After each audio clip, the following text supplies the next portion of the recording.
بحبنا للدعوة لله رب العالمين تطيب.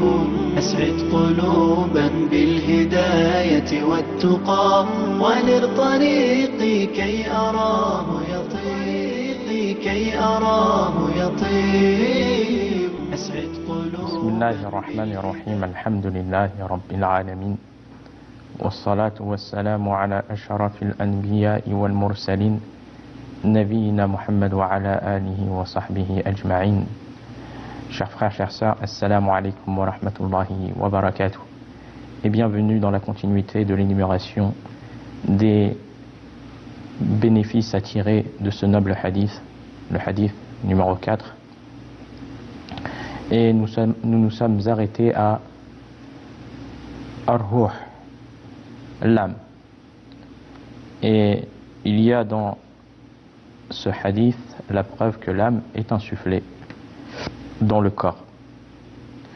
Mais nous n'avons aucune connaissance du comment. Comme il est venu dans le hadith, ثم يرسل إليه الملك فينفخ فيه الروح. Ensuite, l'ange est envoyé par ordre d'Allah subhanahu wa ta'ala après avoir complété 4 mois, la période de 120 jours, puis l'âme lui est insufflée, l'âme de la vie qui lui est insufflée par ordre d'Allah subhanahu wa ta'ala qui lui donne vie. Mais la connaissance du comment de cette âme et l'exactitude de cette âme, cela fait partie de la science de l'invisible, que les hommes n'ont aucune connaissance. C'est pour ça qu'Allah subhanahu wa ta'ala il dit وَيَسْأَلُونَكَ عَنِ الرُّوحِ قُلِ الرُّوحُ مِنْ أَمْرِ رَبِّي وَمَا أُوتِيتُم مِنَ الْعِلْمِ إِلَّا قَلِيلًا. Il t'interroge au sujet de l'âme, dit l'âme fait partie de l'ordre, relève de l'ordre de mon Seigneur. Et on ne vous a donné que peu de connaissances. La personne, elle est limitée. Les créatures, elles sont limitées en science, en savoir. C'est pour cela qu'il n'est pas permis à la personne d'approfondir au-dessus de ce qui est venu du noble messager Mohammed alayhi salatu wassalam comme science et des compagnons radiyallahu anhum. Et même certaines choses, comme il est venu dans le hadith Jibril, quand Jibril alayhi salam lui a demandé au prophète alayhi salatu wassalam, quand il lui a demandé, quand il lui a interrogé sur l'arrivée du jour de l'heure de la résurrection. Fan Nabi sallallahu alayhi wa sallam, qui est le meilleur des messagers, avec le plus privilégié des anges, qui lui pose cette question, le prophète sallallahu alayhi wa sallam, il lui a répondu Mal mas'oulu anha bi'a'lama min as-sa'il. L'interrogé n'en sait pas plus que le questionneur. Donc on voit que les créatures sont limitées. Alors, qu'est-ce que ça en est de nous? Et c'est pour cela que la personne ne peut pas approfondir tous les sujets et allant plus loin que ce qui est venu dans le Coran et ce qui est venu dans la Sunna. Ou même des choses que même les compagnons n'ont pas demandé. La personne ose poser ou demander des questions sur des sujets que même les compagnons n'ont pas donné, ou que le prophète alayhi salatu wassalam n'a pas détaillé à ce sujet. Comment la personne peut aller au-dessus de cela? La personne doit s'arrêter à ce qui est venu dans le Coran, ce qui est venu dans la sunna du prophète alayhi salatu wassalam. Donc l'âme relève de l'ordre d'Allah subhanahu wa ta'ala. Et nous croyons en tout ce qui nous a été informé au sujet de cette âme qui vit, qui est cause de vie chez l'homme. Et la personne, elle n'en a pas la description, elle ne connaît pas la réelle description de cette âme, car elle est limitée en savoir. Donc on doit s'arrêter à ce qui est venu dans le Coran et la Sunna sur ce sujet. Et parmi ceux qui est venu dans le Coran à ce sujet, c'est que par ordre d'Allah, l'ange chargé des fœtus insuffle cette âme après avoir complété 120 jours, 4 mois dans le ventre de sa mère, et qui est cause de vie par celle-ci, par la permission d'Allah subhanahu wa ta'ala. Et on sait aussi, à ce sujet, au sujet de l'âme, qu'elle quitte le corps pour 2 raisons. La première, lors de la mort mineure, comme Allah subhanahu wa ta'ala a fait référence à cela dans son noble livre. فقال سبحانه وتعالى وهو الذي يتوفاكم بالليل ويعلم ما جرحتم بالنهار. C'est lui qui vous rappelle à lui la nuit durant votre sommeil, et c'est ce que vous avez acquis comme œuvre dans la journée. Donc ça fait référence à la petite mort. Il vous fait dormir et reprend vos âmes grâce auxquelles vous distinguez les choses. Ce n'est pas une mort réelle, mais un empêchement fait aux âmes d'agir, tout comme cela survient avec la mort. Et le deuxième type, lorsque l'âme quitte le corps lors de la mort. Quand la définition de la mort, c'est la sortie de l'âme de ce corps. Donc ça, c'est la mort majeure. Lorsque les anges viennent récupérer les âmes du défunt, comme Allah subhanahu wa ta'ala, il dit Tawaffathu rusuluna, nos messagers enlèvent son âme. Ça, c'est la mort majeure. Et donc, la personne doit s'arrêter à ce qui est venu dans le Coran, dans la sunna, au sujet de l'âme. Quant au reste, seul Allah subhanahu wa ta'ala en a connaissance, mais on tire un immense bénéfice de cela, de l'ignorance de la personne de la réalité ou de la description réelle de son âme, du fait qu'elle est limitée en savoir. Si la personne est ignorante de la description du comment de son âme avec laquelle elle vit, et qu'elle est en soi, l'âme qui est avec toi et qui est cause de vie pour toi, la personne elle est ignorante de la réelle description de cette âme. Comment la personne pourrait-elle connaître la description du comment des attributs d'Allah subhanahu wa ta'ala, alors que ceci est inconcevable pour l'homme? Ta propre âme, tu la connais pas. Tu n'as pas la réelle description de cela. Et tu oses aller dans un sujet lié au Créateur subhanahu wa ta'ala et essayer de donner un comment, ou de s'imaginer un comment des attributs d'Allah subhanahu wa ta'ala, ou d'approfondir une réflexion qui n'a pas été donnée ni dans le Coran, ni dans la sunna du prophète sallallahu alayhi wa sallam, ni par les compagnons, et ni les compagnons n'ont posé ce genre de questions. De nos jours, la personne ose faire cela. C'est pour cela que la personne, elle doit craindre Allah subhanahu wa ta'ala. L'arrivée de l'heure du jour de la résurrection, ni le prophète alayhi salatu wa salam, comme il est venu dans le hadith Jibril, il a dit, ni le questionnaire ni le questionneur en ont connaissance. Ils n'en ont pas connaissance. Concernant l'âme, Allah subhanahu wa ta'ala, il a dit, et il t'interroge au sujet de l'âme, dit l'âme relève de l'ordre de mon Seigneur, et on ne vous a donné que peu de connaissances. Alors comment la personne peut franchir l'étape et aller plus loin que ce qui lui est demandé dans les attributs d'Allah subhanahu wa ta'ala, et prendre la responsabilité de cela, et aller donner un comment ou imaginer un comment des attributs d'Allah subhanahu wa ta'ala, ou de changer le sens voulu des noms et attributs d'Allah subhanahu wa ta'ala. C'est une grande responsabilité.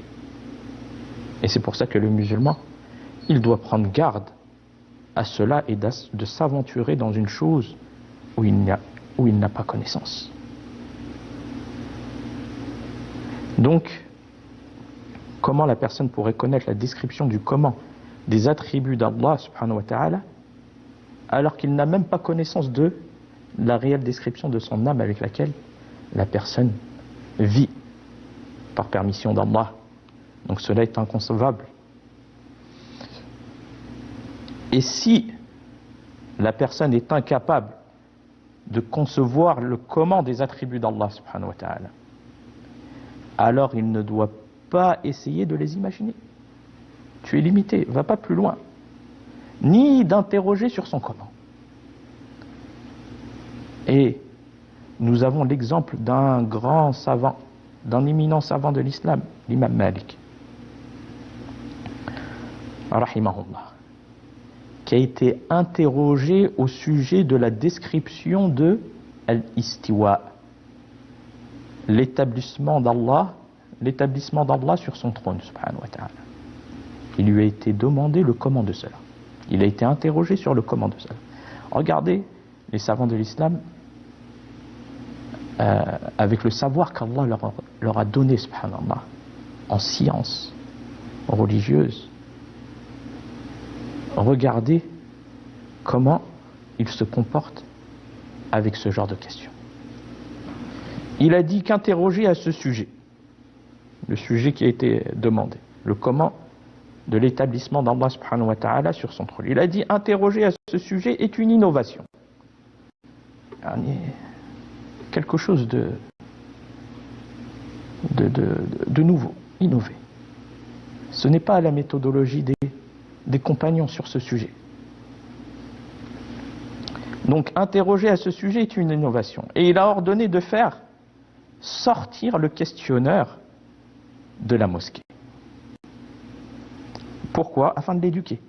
Et ce, afin de le réprimander et que personne d'autre après lui pose ce genre de questions.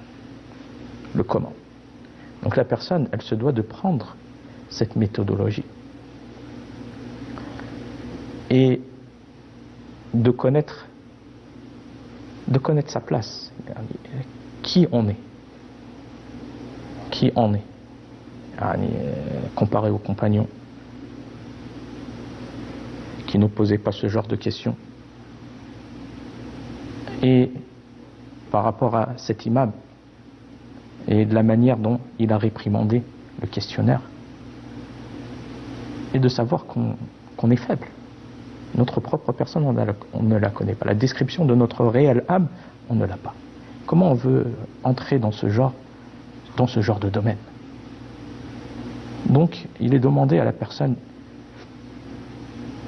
de se limiter au Coran, se limiter à la sunna du prophète alayhi salatu wassalam, avec la bonne compréhension.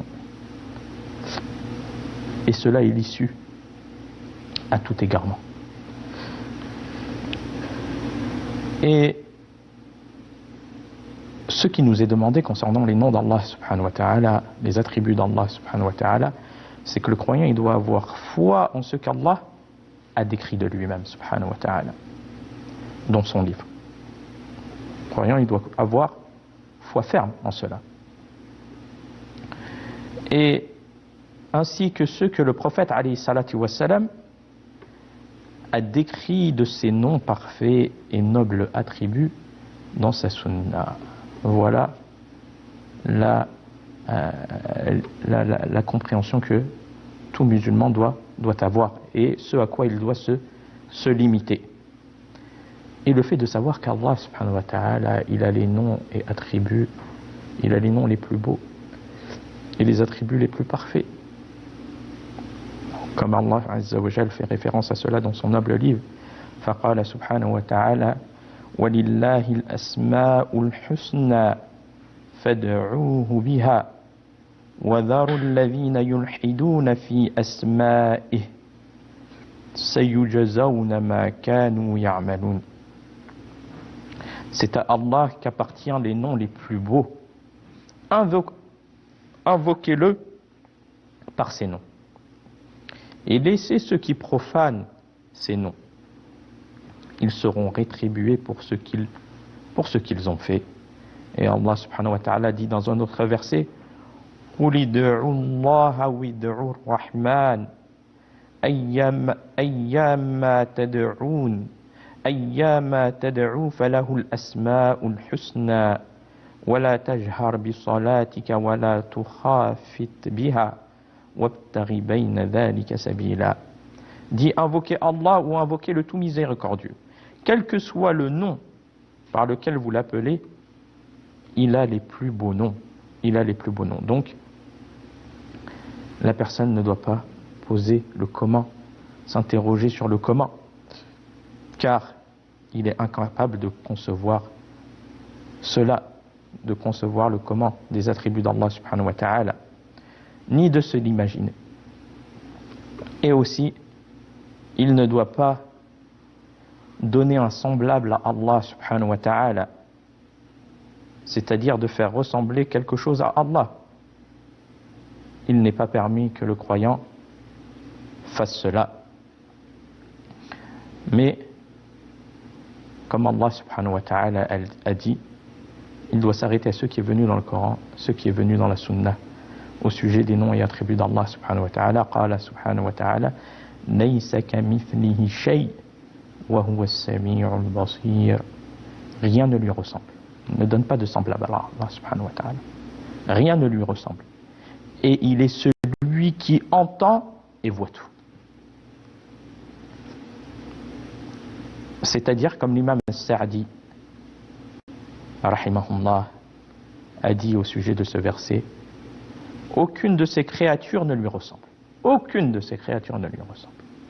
Ou ne lui est semblable. Aucune de ces créatures ne lui ressemble, subhanahu wa ta'ala. Ou ne lui est semblable. Que cela concerne son essence, ses noms, ses attributs et ses actes. Rien ne lui ressemble, car il est unique en sa perfection. Il entend et voit tout à la perfection. Ce verset est un argument justifiant la voie empruntée par les adeptes de la Sunna et du groupe uni des musulmans concernant l'affirmation des attributs et la négation de toute ressemblance entre les créatures et le Créateur. Voilà concernant, de manière résumée, la croyance que le musulman se doit concernant les noms et attributs d'Allah subhanahu wa ta'ala, et la personne se doit de craindre Allah azza wa jal à ce sujet et à ce qu'elle prononce et à ce qu'elle dit à ce sujet, car elle sera interrogée sur cela au jour de la résurrection. Et aussi, parmi les bénéfices que nous tirons de ce noble hadith, c'est que les anges, les nobles anges, sont des serviteurs soumis à Allah subhanahu wa ta'ala, qui reçoivent des ordres émanant d'Allah. Allah azza wa jal, il dit subhanahu wa ta'ala au sujet des anges, عباد مكرمون لا يسبقونه بالقول وهم بأمره يعملون.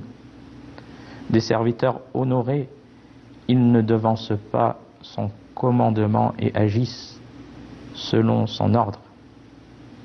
Allah subhanahu wa ta'ala les a créés, ces anges, et ils vouent une adoration et obéissent au Tout-Puissant subhanahu wa ta'ala. Allah il dit à ce sujet, وَمَنْ عِنْدَهُ لَا يَسْتَكْبِرُونَ عَنْ عِبَادَتِهِ وَلَا يَسْتَحْسِرُونَ يُسَبِّحُونَ اللَّيْلَ وَالنَّهَارَ لَا يَفْتُرُونَ. À lui seul appartient tout ce qui est dans les cieux et sur la terre. Ceux qui sont auprès de ton Seigneur, les anges, ne dédaignent pas l'adorer et ne s'en lassent pas. il célèbre sa gloire nuit et jour sans relâche. Nous croyons aussi que il est écrit, l'ange chargé des fœtus, écrit parmi les bénéfices de ce hadith, que l'ange chargé des fœtus écrit quatre choses. Il y a 4 choses qui lui est ordonné d'écrire. Sa subsistance, la subsistance de la personne, son terme de vie, ses œuvres, et si il fera partie des bienheureux ou des damnés. Et donc on sait que tout cela est écrit. Mais est-ce que la personne doit s'arrêter à ce qui a été écrit sans œuvrer, sans chercher sa subsistance, sans faire les causes de faire partie des personnes des bienheureux? Bien évidemment que la personne se doit de faire les causes. Il incombe à la personne d'accomplir les causes légiférées, qui sera la cause de son bonheur. Qui sera la cause de son bonheur. La personne doit emprunter la voie qui mène à son bonheur, la voie qui mène au paradis, et de rechercher tout ce qui lui est bénéfique. Et le fait de savoir qu'Allah subhanahu wa ta'ala est juste, et que Allah subhanahu wa ta'ala, il a interdit l'injustice à lui-même et il a rendu interdite aux gens. Donc la personne qui sera châtiée, c'est car elle mérite cela, c'est elle qui a été la cause de son malheur. Et la personne, elle lui sera facilitée selon les causes qu'elle a faites. Et qu'Allah subhanahu wa ta'ala a laissé le libre arbitre à la personne de choisir la voie du bien ou de choisir la voie du mal. Donc la personne doit œuvrer et accomplir les causes qui l'amènent et qui soient cause de son bonheur. Et le fait de savoir que les anges écrivent. Les anges écrivent. Et comme Allah subhanahu wa ta'ala, il dit à ce sujet, Anil yamini wa anil shimali qa'id ma yalfidhu min qawlin illa ladayhi raqibun atid. Un assis à sa droite et un à gauche. Il recueille tous ses actes. Il ne prononce pas une parole sans avoir auprès de lui un observateur prêt à l'inscrire. Que ça soit du bien tout comme du mal. Que ça soit du bien tout comme du mal, la personne, il lui écrit toutes choses. Et aussi les anges écrivent au fœtus ces 4 paroles: la subsistance, le temps de vie, ses œuvres, et si il sera parmi les heureux ou les malheureux. Mais si une personne demande comment écrivent-ils les anges et en quelle langue écrivent-ils, on répond: il n'est pas permis à la personne d'interroger sur ce sujet. La personne, elle est limitée à en savoir, comme nous l'avons dit. Ce qui est demandé est de croire qu'ils écrivent. Quant à la langue dans laquelle ils écrivent et la façon dont ils écrivent, nous n'en avons pas connaissance et nous ne disons donc rien à ce sujet que ce qui est venu dans le Coran et la Sunna. À ce sujet, la personne ne doit pas aller au-dessus de cela. Et aussi que les anges, ils écrivent les œuvres des créatures, le bien qu'il accomplit, tout que la parole qu'il prononce en bien, tout comme en mal. C'est pour ça que la personne, elle doit prendre garde à ce qu'elle dit, car elle sera jugée sur tout ce qu'elle prononce, ainsi que ses actes. Ils lui sont écrits. Les actes qu'elle accomplit comme bien, tout comme mal. Et la personne, elle ignore ce qui lui a été écrit. C'est pour cela, qu'est-ce qu'il est demandé? Il est demandé à la personne de faire les causes légiférées afin d'obtenir ce qui lui sera profitable, ce qui lui sera cause de bonheur éternel. C'est ça qui est demandé à la personne. Mais nous ignorons ce qui nous a été écrit. Mais nous devons œuvrer vers ceux qui soient cause de bonheur pour nous. وفي الختام هذا والله أعلم وصلى الله على نبينا محمد والسلام عليكم ورحمة الله وبركاته.